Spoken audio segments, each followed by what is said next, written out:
What is going on, guys? CWpoke here, back with a brand new Pokemon VGC 2016 analysis, and this time we are going to be analyzing Primal Kyogre. Now, in the last one we analyzed Primal Groudon. As I was saying, he was probably one of the most immediate threats in the game. Primal Kyogre is not quite as intimidating. It seems like there are some more obvious ways to stop it, and it's not quite as rampaging as Groudon, but it's still a really good Pokemon to use on your own team, or it's definitely a Pokemon worth considering when you are trying to actually build your team around, not getting destroyed in battle. So let's go ahead and take a look at Primal Kyogre's stats.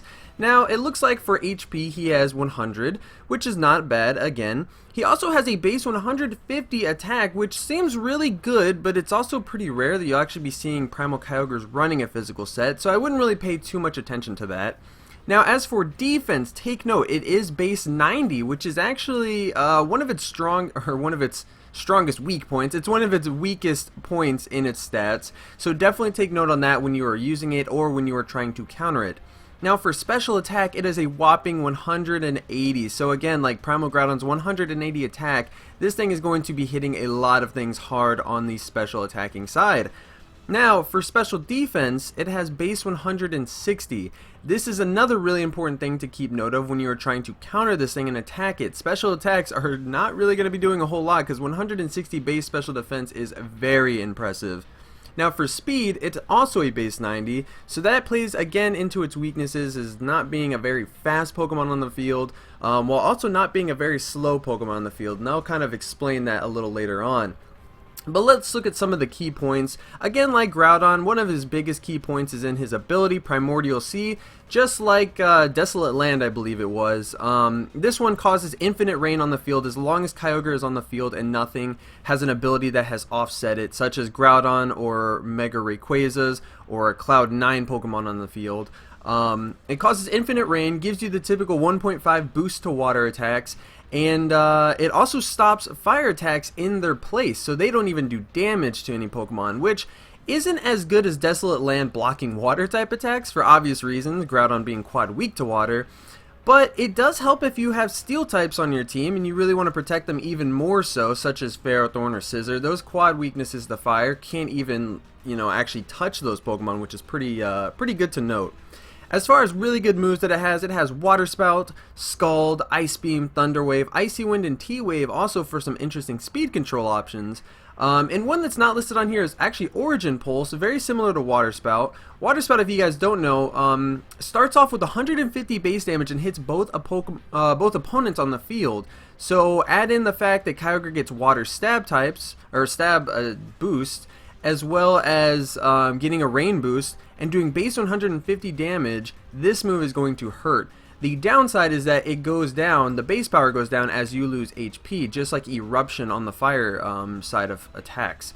Now, Origin Pulse is also like Precipice Blades in that it does, I believe, 120 base damage, and it hits both Pokemon on the field, but it has an 85% chance of hitting, so it's a little risky on that end. Scald, just your typical really good single target water type move. You could also opt for Hydro Pump if you don't mind the accuracy, and this is really good for bypassing wide guard users as well as also trying to fish for the burn on physical attackers. Ice Beam is really good. You could opt for Blizzard, but I personally wouldn't recommend it. The accuracy is just too shaky, and considering Kyogre's ability, it's going to be pretty hard to get the hail set up, so I wouldn't rely on this one too much. But Thunder is another really good option too for coverage, and the fact that not only does it hit very hard, but because of Kyogre's ability, it is going to be 100% accurate. So you'll have to make sure that you have the weather up to keep it, in the 100% accuracy range, or you could use other boosting moves like Gravity, but it is also a very good move to help round out your coverage, and it's really good for opposing Kyogres.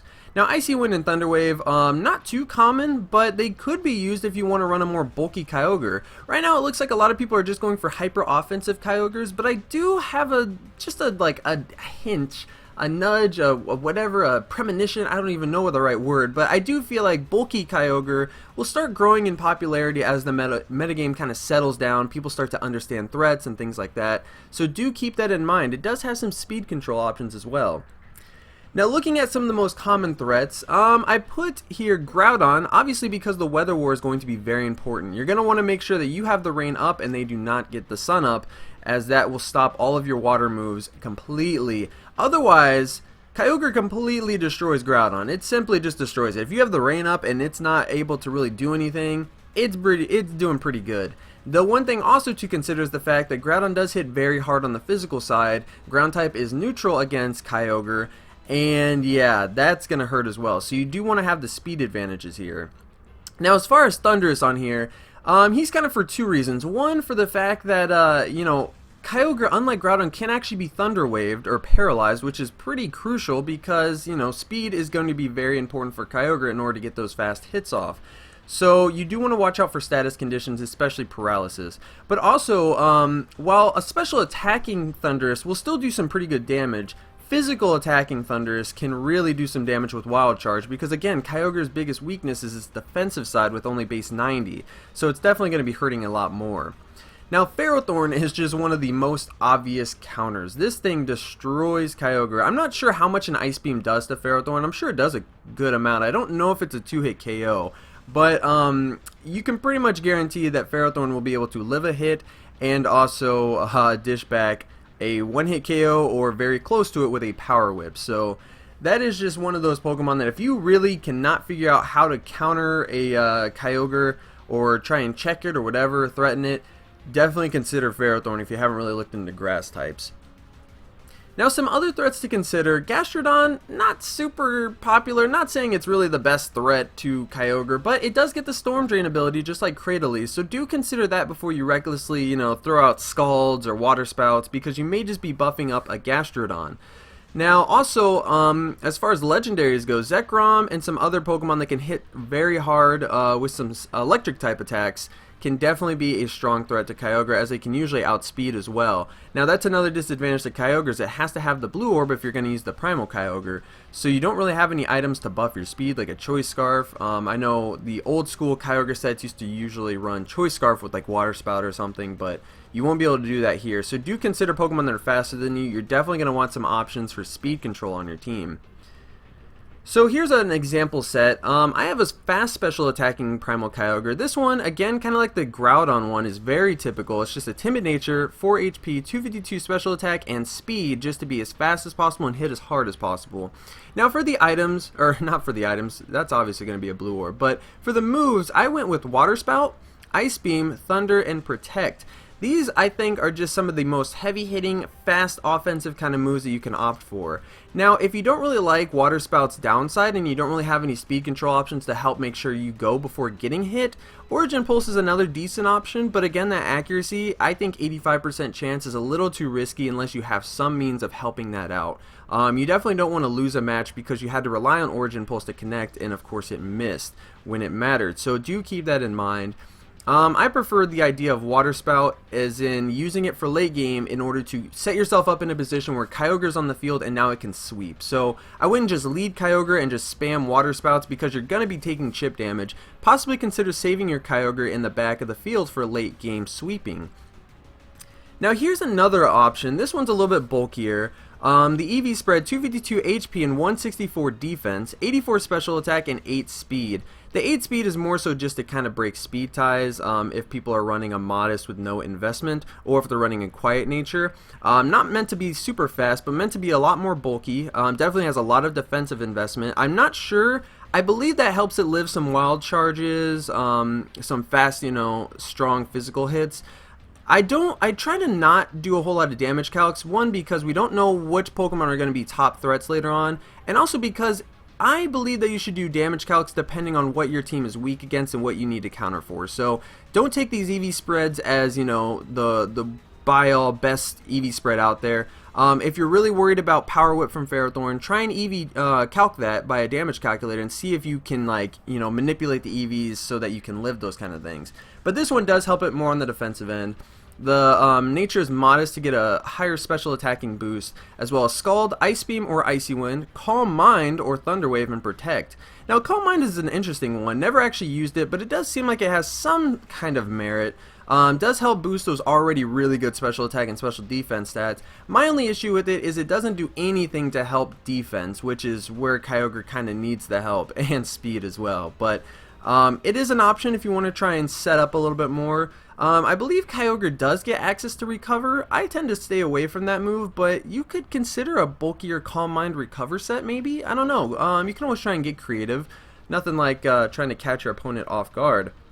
Now, as far as strong partners go, there's nothing that really screams that it must be on a Primal Kyogre team, but I decided to go with these two guys, Cresselia and Palkia. Cresselia is more so to represent a bulkier supportive Pokemon that also has Trick Room capabilities, because Kyogre does have base 90 speed, which isn't super fast, nor is it super slow, but it is slow enough that in certain conditions, if you run a quiet 0 IV or even a modest with no real big speed investment, it could actually sweep in Trick Room if the opponents are full of fast Pokemon. Now, you don't want to rely on Trick Room too much because Ferrothorn, one of Kyogre's biggest threats, is obviously slower than Kyogre and will easily love the Trick Room, as it doesn't even have to take damage before it can one-shot your Kyogre. So do consider that. Make sure you have some sort of answer for that if you're going to go the Trick Room route. But it also does get Gravity, so if you want to try using something like Origin Pulse and set up that, you can always go for that as well. Now, Palkia is just kind of a common partner in the past. It does get access to Thunder, Hydro Pump, Draco Meteor, some very strong coverage moves, two of which love being in the rain because Hydro Pump will hit harder and Thunder will hit 100% of the time. And Palkia has the nice luxury of being able to run an item, so it can use something like a Choice Scarf, or I believe its like special item is the Lustrous Orb. Either that or the Adamant Orb. I think it's Lustrous. But you can try and do things like that. But basically, any kind of Pokemon, maybe a Pokemon with Swift Swim, something like Ludicolo, as it gets Fake Out pressure and it's a little bit bulkier. The problem with Ludicolo is it's still pretty weak on the defensive end, so I wouldn't add too many Pokemon like that, but you could consider some supportive Mons in the rain. So to wrap up, basically, Groudon is not Groudon. Primal Kyogre is not nearly as hard to beat as Groudon on the surface. You can definitely spot some immediate counters and threats to it, but it is still a very, very versatile powerhouse. In fact, I'd argue it's almost more of a threat than Groudon because of just how wide its coverage moves can go.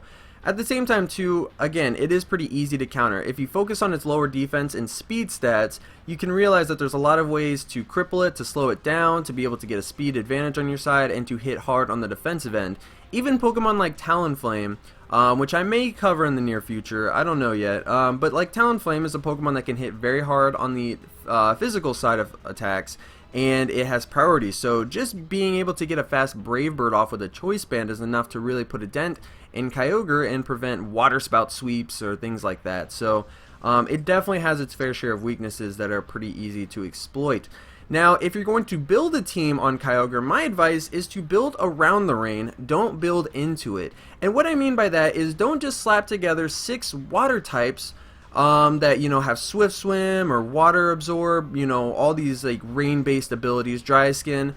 Don't just build a bunch of rain Pokemon, build around rain. So think about what rain can do for your team. So for instance, rain does help block fire types. So, having a good steel type Pokemon on your team, which the next Pokemon I'm going to cover is definitely one that's going to make you want to have a steel type.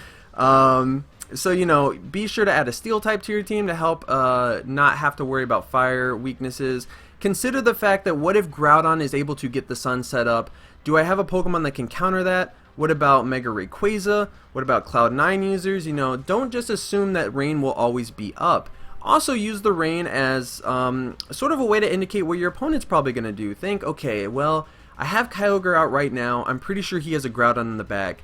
Does this mean he's probably going to switch on this turn? Will that help him out? And play around that. Don't just be like, oh, well, I have a Kyogre on the field. He may have a Groudon in the back, but I'm just going to click Water Spout anyways. And then, of course, Water Spout doesn't do anything when he obviously switches in. So really consider what your ability can bring to the table. Don't just assume, hey, I have rain. I must slap together everything that loves rain onto one team and just, click the obvious buttons. Definitely take it a step further and try and make the most out of its ability. That is one of the best parts about Primal Kyogre.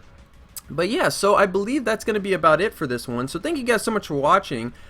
Be sure to check out some of my other videos. I did do a Primal Groudon analysis as well, and I will be doing another one very, very soon. And also check out another fun video. I did the top 5 lewd Pokemon fixes. Just sort of a fun video where I talk about 5 instances in the Pokemon series where there were some suggestive moments that they decided to change, some facts you may or may not have already known. But be sure to leave this video a like if you did enjoy it. Be sure to subscribe if you want to see more, and tell me in the chat, or I always say in the chat. I'm so used to Twitch. Tell me in the comment section if there are any Pokemon that you really want me to cover or anything that you think I should add to these. Like I said, I try and stray from things like EV spreads or damage calculations and things like that, as they're, you know, it's very early in the season. It's something that I wouldn't focus on too much yet. But yes, I'm going to stop rambling and end off the video. Thank you guys so much for watching, and I will see you guys in the next analysis. Peace out.